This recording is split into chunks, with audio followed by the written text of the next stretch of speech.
अभी ये गुरु जी हमारे क्या करेंगे, अपना दिमाग को किसी से लेना नहीं।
ये इधर पड़ा है।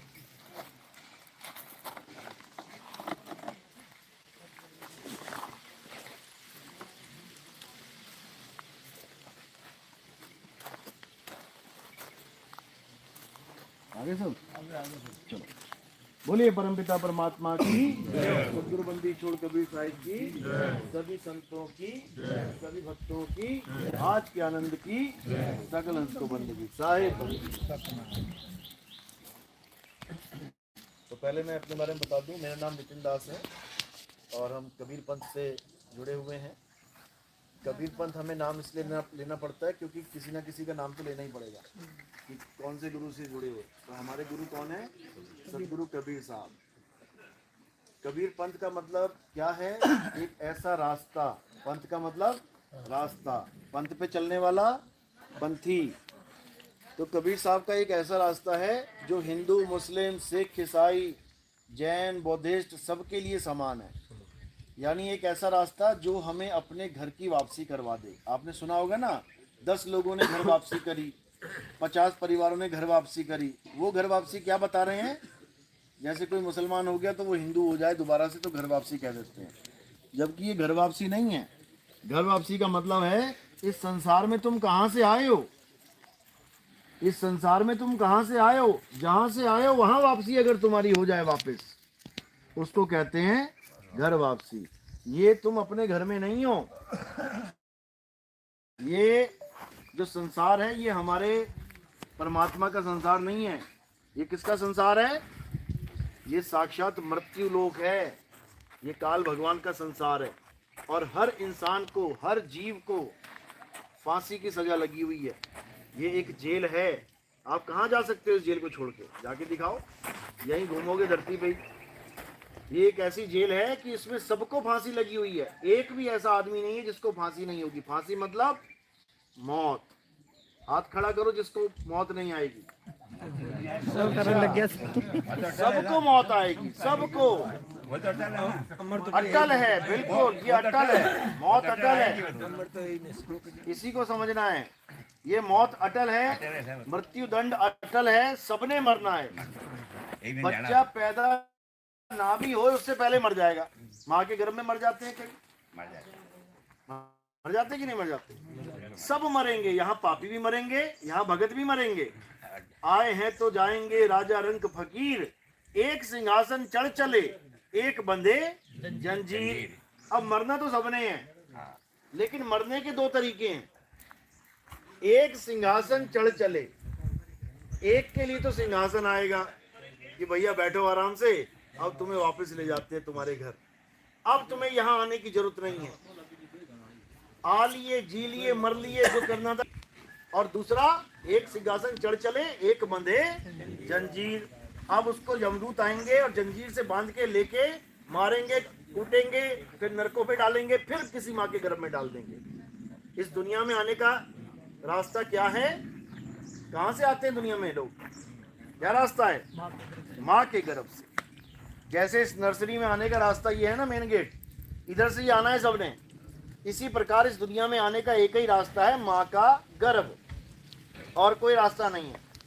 तो जो भी माँ के गर्भ में आता है उसने एक दिन संसार में जी के खा पी के शरीर को छोड़ के चले जाना है, यानी शरीर की मृत्यु होनी ही होनी है। अब हमने क्या करना है बचने के लिए? बच सकता है कोई मौत से? कोई बच सकता है? हाथ खड़ा करो। एक बंदा बच सकता है, बिल्कुल बच सकता है, इसीलिए तो हाथ खड़ा किया है। हाथ खड़ा किया है इसीलिए बच सकता है। समझ लो, गोलियां चल रही हैं, दनादन गोलियां चल रही हैं, उसमें से निकल के जाना है। क्या बचेगा कोई? निकल बच सकता है? बच सकता है। बुलेट प्रूफ जैकेट पहन ले, बुलेट प्रूफ जैकेट पहन ले और निकल जाए। भगवान घोड़े में कौन बचा सके? हाँ, तो बचाने का रास्ता बताया जा रहा है।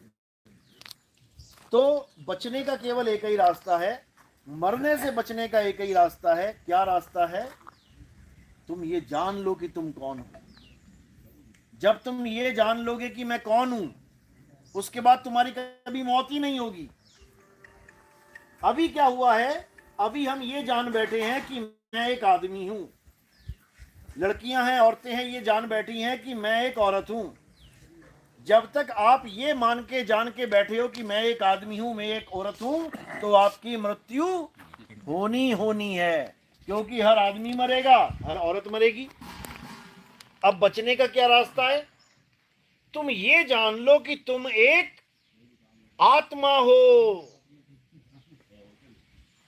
समझ में आई बात? अगर तुमने ये मान लिया कि मैं एक औरत हूं या मैं एक आदमी हूं, तो 101% मरोगे, क्योंकि यहां सारे आदमी और औरत मरने के लिए ही पैदा होते हैं। लेकिन अगर तुमने ये जान लिया कि मैं एक आत्मा हूं, अब बताओ आत्मा कब मरेगी? आत्मा तो मेरी बस यही एक फार्मूला है बचने का। यही एक फार्मूला है बचने का कि आप ये जान जाओ कि आप एक आत्मा हो। जब आपने ये जान लिया कि मैं एक आत्मा हूं, अब बताओ तुम्हें कौन मारेगा? ना तुम्हें गोली मार सकती है, ना तुम्हें तलवार काट सकती है, ना तुम्हें आग जला सकती है, ना तुम्हें पानी डुबो सकता है, क्योंकि तुम शरीर रहे ही नहीं। आत्मा अब आत्मा है तुमसे कही है? आत्मा में इनके गोड़ लागी कोई नहीं। हाँ, ये तो तब समझ में आएगा ना जब ये जानोगे कि मैं एक आत्मा हूं। अगर तुम ये केवल बोल रहे हो कि मैं एक आत्मा हूं और गोली लग रही है तुम्हारी हालत खराब हो जाएगी, क्योंकि तुम अपने आप को शरीर माने बैठे हो, और शरीर मरेगा तो तुम्हें लगेगा हाय मैं मर गया। बस यही फर्क है। शरीर क्या है? हमारे कपड़े हैं। ये कपड़े कैसे हैं? कॉटन के, नायलॉन के, सूती के, रेशम के। और ये कपड़े कौन से हैं? ये 5 तत्व के कपड़े हैं। ये शरीर कितने तत्वों का है? 5 तत्वों का।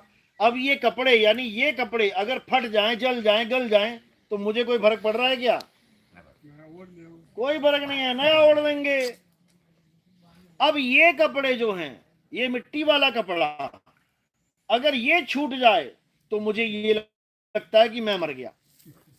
बस यही भरम है। इस भरम में किसने फंसा रखा है? माया ने भरम डाल रखा है। भरम का पर्दा है एक, हमें भ्रमित किया हुआ है कि तू एक दिन मरेगा, और हम क्या बोल के बैठे? ये तो अटल सत्य है। क्या? मैं तो मरूंगा। अरे ये सबसे बड़ा झूठ है। ये संसार का सबसे बड़ा झूठ है कि तुम मरोगे। गाते क्या हो? ईश्वर अंश जीव अविनाशी। अविनाशी का मतलब क्या होता है? अविनाशी का मतलब है जो कभी, जिसका विनाश हो ही ना। तो जो अविनाशी जीव है वो मरेगा कब? कभी नहीं मर सकता। तो ये कौन लोग हैं जो हमें समझा रहे हैं कि तुम एक दिन मरोगे मरोगे मरोगे, मृत्यु अटल है? अरे भाई, मरेगा वो जो अपने आप को शरीर मानता है, जो अपने आप को आत्मा करके जानता है, वो कभी नहीं मरेगा। गीता में यही समझाया गया है। अर्जुन, ये शरीर तो हमारे कपड़े हैं, एक दिन गल जाएंगे, फट जाएंगे, सड़ जाएंगे, लेकिन हम तुम शरीर नहीं है। हे अर्जुन, हम और तुम आत्मा हैं। तो करना क्या है? हे अर्जुन, इन शरीरों से मोह त्याग। वो धनुष बाण नहीं उठा रहा था ना, मैं दादा को नहीं मारूंगा, मैं चाचा को नहीं मारूंगा, मैं भाइयों, वो कह रहे हैं तू चाहकर भी नहीं मार सकता दादा को, चाचा को। क्योंकि वो आत्मा है, शरीर नहीं है। इन शरीरों से मोह को हटा और अपनी आत्मा में रमण कर। अध्याय 3 17वां श्लोक यही समझा रहे हैं कि हे अर्जुन, जो अपनी आत्मा में रमण करता है, जो अपनी आत्मा में तृप्त है, जो अपनी आत्मा में संतुष्ट है, उसके लिए कोई धार्मिक कर्म कर्तव्य लागू ही नहीं होता। यानी जो हमारा असली धर्म है वो क्या है? सत्य सनातन धर्म। और जो हमारे धर्म में मिलावट है वो क्या है? ये मंदिर मस्जिद, ये सब जितने भी पूजा पाठ की स्थली हैं, मूर्ति पूजा है, ये देवी देवता, ये सब है। जो हमारा सत्य सनातन धर्म है वो क्या है? केवल आत्मा को जानना है। आत्मा, अचल आत्मा को जानना ही सनातन धर्म है। अध्याय 2 24वां श्लोक, हे अर्जुन, ये आत्मा अचल है, अडोल है, ये आत्मा सत्य सनातन है। इसी आत्मा को जानना हर इंसान का परम कर्तव्य है। इस दुनिया में आने का एक ही लक्ष्य है। क्या लक्ष्य है? इंसान जन्म पाने का एक ही लक्ष्य है। क्या लक्ष्य है? अपनी आत्मा को जान लो। पत्थर नहीं पूजने हैं। पत्थर चल नहीं सकता, बोल नहीं सकता, हिल नहीं सकता, डुल नहीं सकता।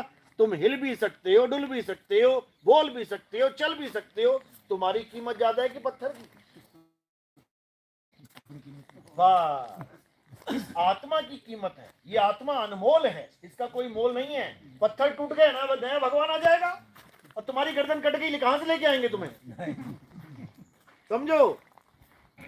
यानी अगर कोई इस दुनिया में भगवान है तो वो आत्मा ही है।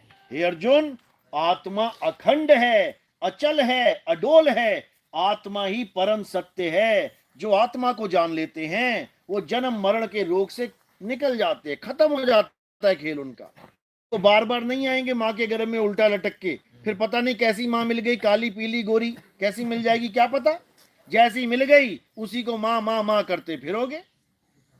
समझे? तो इसी को समझना है। अभी तो इंसान का जन्म मिल गया तो 2 हाथ 2 पैर हैं। क्यों? तुम्हारी माँ और पिता के 2 हाथ 2 पैर थे। और जब मिल जाएगा भैंस का जन्म, कुत्ते का जन्म, चींटी का जन्म, फिर तुम्हारे पैर भी 4 हो जाएंगे, चींटी के पैर 6 हो जाएंगे। मकड़ी का जन्म मिल गया तो पैर 8 हो जाएंगे। और वो कनखजूरे वाले मिल गया फिर 32 जोड़ी लेके घूमोगे फिर। तो इन सब काल के जाल से, इन सब शरीरों देहों के जाल से बचने का एक ही रास्ता है, अपनी आत्मा को जान लो। मरने से पहले, शरीर त्यागने से पहले जो अपनी आत्मा को जान लेते हैं वो अपनी आत्मा में स्थित हो जाते हैं। शरीर गिर जाता है और जीव अपनी आत्मा में स्थित हो जाता है। जैसे ये पत्ते हैं, लहला रहे हैं, एक पत्ता गिरेगा, पत्ता तो गिर गया, लेकिन जो डाल है, डाल वहीं रहेगी, अचल है। पत्ता गिर गया, डाल वहीं है। इसी प्रकार तुमने क्या करना है? ये पत्ता गिरने दो, तुम डाल तक पहुंच जाओ, यानी अपनी आत्मा तक पहुंच जाओ। आत्मा के नाम तो सुना ना सबने? अपनी अपनी आत्मा लेके आए हो सब? घर तो नहीं रहेगी किसी की? देख लो, हाथ लगा के चेक कर लो, एक रहेगी हो किसी की? हाँ, ये है बात। हाँ, अगर आत्मा कहीं छूट गई रास्ते में, तुम ही छूट जाओगे वहीं पे। फिर 4 लोग आएंगे तुम्हें छोड़ने के लिए शमशान घाट। तो ये आत्मा ही सत्य है। आत्मा के द्वारा ही ये शरीर सारे काम कर रहा है। तुम्हारे शरीर आत्मा की वजह से चल रहा है। राम जी का शरीर किसकी वजह से चल रहा है? आत्मा की वजह से। कृष्ण जी का शरीर किसकी वजह से चल रहा है? आत्मा की वजह से। सबका शरीर किसकी वजह से चल रहा है? आत्मा की वजह से। यानी हर शरीर को चलाने वाला कौन है? आत्मा है। यानी आत्मा करंट मानो और शरीर को पंखा, बल्ब, ट्यूबलाइट, हीटर, गीजर, कितना कुछ पड़ा है तुम्हारे घर में, लेकिन एक तार में करंट ना आ रहा हो तो बताओ क्या चलेगा? कुछ भी नहीं चलेगा। इसी प्रकार राम जी का शरीर, हनुमान जी का शरीर, माता का शरीर, शंकर जी का शरीर, मेरा शरीर, तेरा शरीर, हाथी, घोड़ा, कुत्ता, बिल्ली, सारे शरीर किसकी वजह से चल रहे हैं? उस आत्मा की वजह से। यानी आत्मा सत्य है और शरीर असत्य है। आत्मा के बिना शरीर की कोई कीमत नहीं है। समझो, शादी करनी है लड़के की, लेके जाते हो क्या देखने के लिए? शरीर देखने के। हाँ, लड़की बहुत सुंदर है, हमारी बहू बनेगी। और बहू बना के ले आए, अगले दिन मर गई, अब क्या करोगे उसके शरीर का? अब क्या करोगे? आग में डाल दोगे तो किसकी कीमत थी? अब कहीं पीछे पीछे ना आ जाए, समझ लो। उसके बाद शक हो गया ना कि नहीं बाप शायद घर में आ गए, तो कील ठुकवाएंगे, नाल ठुकवाएंगे कि बापू घर ना घुस जाए। बाप के घर में बाप को ही ना घुसने देंगे। तो ये आत्मा का खेल है भाई। इसी आत्मा को जानने के लिए सब संतों ने मुहिम चलाए हैं। ये बड़े बड़े संत जो तुम्हें दिख रहे हैं, ये तो माया इकट्ठी करने के लिए बैठे हैं। आत्मा वो निकलते थे, कहां तक जाते थे? मक्का मदीना पहुंच गए टहलते टहलते, बाबा नानक जैसे। कबीर साहब ने कोई जगह ही नहीं छोड़ी घूमते घूमते। जगजीवन साहब ने पूरा जगह ही नाप लिया। क्यों? क्योंकि उनके पास इतना समय था ही नहीं कि आश्रम बना के आराम करें। उनके पास एक मैसेज था, एक संदेश था कि कितने ज्यादा लोगों को मैं बता दूं कि अपनी आत्मा को पहचान ले, नहीं तो ये जीव की अंत में दुर्गति होगी। इसलिए उन्होंने आश्रम तक नहीं बनाए, कभी रुक के नहीं देखा। जैसे नदी है ना, बताओ कहां रुक रही है? बता दो कहीं रुकी हो? वो तो पहाड़ से चलती है समुद्र तक, पता नहीं कितनों को जल पिलाती जाती है।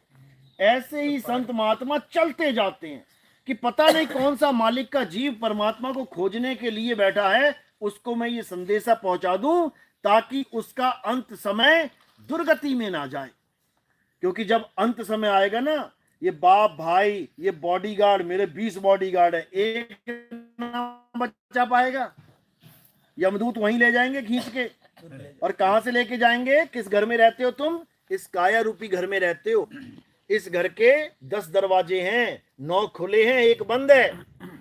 जो बंद है उसमें 5, 6, 7, 8 और पीछे 9, ये 9 84 में जाने के दरवाजे हैं। कुत्ता, बिल्ली, हाथी, घोड़ा, ये सब बन जाओगे जाके। जो मेन दरवाजा है उस पे ताला लगा रखा है, उस पे ताला लगा रखा है। ये हमारा देश नहीं है। अरे रहना, ये हमारा देश नहीं है। अरे रहना नहीं, बेगाना है। ये धरती कागज की पुड़िया और बूंद पड़े घुल जाना है। सुबह सुबह अखबार देखो आप, कितना कड़कड़ाता है। उसी अखबार पानी में डाल देना, बाल्टी भर पानी में, कैसा हो जाएगा? गल जाएगा उसी वक्त। ये मिट्टी कैसी लग रही है? बहुत ठोस है ना। अभी 10 दिन पानी पड़ जाए ना इस पे लगातार, यहाँ पैर रगड़े वो जगह नहीं मिलेगी। ये सारे मकान सब पानी में चले जाएंगे। क्यों? क्योंकि ये गल जाएगी। ये धरती कागज की पुड़िया और बूंद पड़े घुल जाना है, रहना नहीं देश बेगाना है। ये संसार झाड़ और झाकड़, देखो क्या दिख रहा है तुम्हें? झाड़ झाकड़ ही दिख रहा है ना। ये झाड़ झाकड़ का ही संसार है। ये तो तुमने बिल्डिंगें बना ली, ये तो इंसानों ने शहर बना लिए, बड़े बड़े शहर बना लिए। अब कह रहा है मैं नहीं छोड़ूंगा इस दुनिया को। ये सारे शहर दब जाएंगे मिट्टी में एक दिन, उसके बाद फिर झाड़ झाकर रह जाएगा। अब रहो बेटा बंदरों की तरह पेड़ों में। समझो, ये संसार झाड़ और झाकड़, अरे उलझ पुलझ मर जाना है, रहना नहीं देश बेगाना है। फिर क्या कह रहे हैं? कहे कबीर सुनो भाई साधो, अरे सतगुरु नाम ठिकाना है, रहना नहीं देश बेगाना है। यानी जो तुम्हें नाम दिया जाता है संतों के द्वारा, उस नाम में ही तुम्हारा ठिकाना है। यानी तुम्हारा असली घर कहाँ है? गुरु के द्वारा दिया गया नाम। वो नाम ठिकाना है। वो नाम कोई जपने वाला नाम नहीं है कि हिंदू है तो राम राम जप ले, मुसलमान है तो अल्लाह अल्लाह जप ले, वाहिगुरु वाहिगुरु जप ले, गॉड गॉड, कुछ नहीं जपना। नाम है जप में, नाम है तप में, ना एकांत निवास में, और मोह को कहाँ ढूंढे रे बंदे, मैं तो तेरे पास में। वो परमात्मा बिल्कुल पास है। आत्मा कितनी दूर है तुमसे? आत्मा कितनी दूर है? 2-4 किलोमीटर दूर तो नहीं है, बिल्कुल पास में है। बिल्कुल पंखा चल रहा है तो करंट पास में है, तुम चल रहे हो तो आत्मा पास में है। बस तुम्हें उस आत्मा का ज्ञान प्राप्त करना है कि गुरुजी मैं कैसे चल रहा हूं, मैं कैसे चल रहा हूं, मैं कैसे बोल रहा हूं, ये ताकत आ कहां से रही है। बस उस आत्मा को जानना है, फिर उस आत्मा में रमण करना है। हे अर्जुन, जो अपनी आत्मा में रमण करते हैं, जो अपनी आत्मा में तृप्त हैं, जो अपनी आत्मा में संतुष्ट हैं, उनके लिए कोई धार्मिक कर्म करते हुए लागू नहीं होता। उसको किसी बाबा को मनाने की जरूरत नहीं, उसे किसी माता को मनाने की जरूरत नहीं। कोई तुमसे नाराज थोड़ी नहीं हुआ बैठा है, तुम मनाने में लगे हो। अपनी आत्मा को जानो, और जो अपनी आत्मा को जान लेता है वो परमात्मा को जान लेता है, क्योंकि परमात्मा का वास तुम्हारी आत्मा में है। और बाहर क्या है? ये माया है, ये माया है, इसी में उलझे हैं सारे संसार में लोग। माया है। तो कह रहे हैं ज्यों तिल माही तेल है, ज्यों चकमक में आग, और तेरा साईं तुझ में है, जाग सके तो जाग। हम उसको परमात्मा मान बैठे हैं जो इंसानों ने बनाए हैं, मूर्तियां। एक मूर्ति को हम भगवान मान रहे हैं। ये मूर्ति ना बोले ना डोले। अगर तुम खाना भी मुंह में लगा के चले जा, लड्डू चिपका दिया तो ये खा नहीं सकती। कौन खाएगा? चींटियां आके लड्डू खींच के ले जाएंगी, मक्खियां बैठ जाएंगी खाने के लिए। तुम्हारे मुंह पे, तुम्हारे होठ पे मक्खी बैठ जाए, नाक पे मक्खी बैठ जाए, कितनी देर बैठने देते हो? तुम्हारे होठ पे मक्खी बैठी नहीं कि हाथ एकदम आता हट।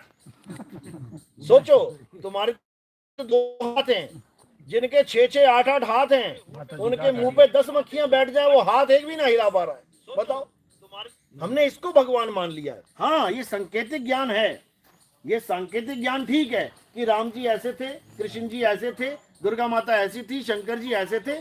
जैसे आपके दादाजी का कोई चौक पे मूर्ति लग गई, जैसे बाबा अंबेडकर की मूर्तियां लगी होती, बाबा अंबेडकर ऐसे थे, उंगली ऐसे है ना, ऐसे थे। अब इसका मतलब ये थोड़ी नहीं कि वही बाबा अंबेडकर है। अब तुम जाओ वहां पे और आरती करने लग जाओ और खाना खिलाने लग जाओ उनको, बाबा जी को भोग लगा रहे हैं। अरे वो मूर्ति है भाई, वो मूर्ति है। बाबा अंबेडकर ने कि भैया मूर्तियां मारतियां, धर्म तक छोड़ दिया उन्होंने। हिंदू धर्म छोड़ा कि नहीं? कौन सा अपनाया था पता है? बुद्ध धर्म अपना लिया था। इसीलिए कि कहां ये मूर्तियों के चक्कर में पड़े हैं। मूर्तियों को भगवान मानते हैं और आत्मा से बैर करते हैं, विरोध करते हैं, आत्मा से दूरी बढ़ाते हैं। ये शूद्र जात का है, बताओ। अरे शूद्र जात का है तो इसका मतलब डिफेक्टिव पीस है। अब डिफेक्टिव पीस जब होता है तो आप कंप्लेंट किसको करते हो? पीस को गालियां देते हो कि कंपनी को गालियां दोगे? कंपनी का कसूर है, डिफेक्टिव पीस बनाया। अगर कोई शूद्र बनाया तो उसको पूछो ना क्यों बनाया। तो शूद्र को शूद्र क्या कह रहे हो? वो तो बन गया जैसा बनना था। तो ये सब भरमजाल है। केवल आत्मा को जानो, आत्मा सब में विराजमान है। अगर शूद्र जात गलत है, गंदी है, तो राम जी ने झूठे वेर क्यों खाए शबरी के? समझो, तुम भी खा के दिखाओ, तब तुम राम भगत हो। जैसे भगवान करेंगे वैसे भगत करेंगे। समझ में आती है बात? तो इस चीज को बिल्कुल दिमाग से निकालो। कोई ऊंची जात नहीं, कोई छोटी जात नहीं, कोई बड़ी जात नहीं। हम सब इंसान हैं और हमारा धर्म इंसानियत है। अगर इंसानियत तुम्हारे अंदर है, तुम सबसे बड़े धार्मिक हो इस दुनिया के, और तुम्हारे अंदर इंसानियत यानी दया नहीं है, तो तुम महापापी हो। तुमसे बुरा इंसान इस दुनिया में कोई नहीं है। चलो, तो छोटा सत्संग हो गया। और बाकी सत्संग आप कहाँ सुन सकते हो? यूट्यूब चैनल पे। घर में जाके गाने देखते हो, फिल्में देखते हो, नाटक देखते हो, यूट्यूब पे टाइम बर्बाद करते हो। अब क्या करना है?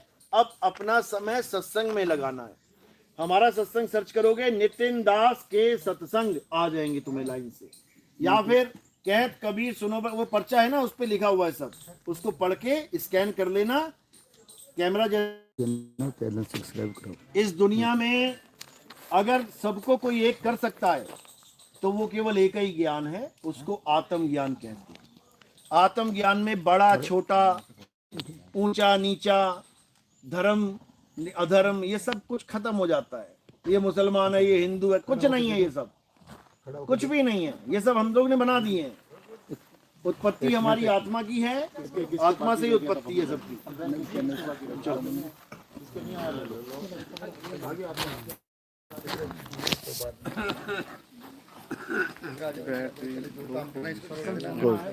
नहीं ये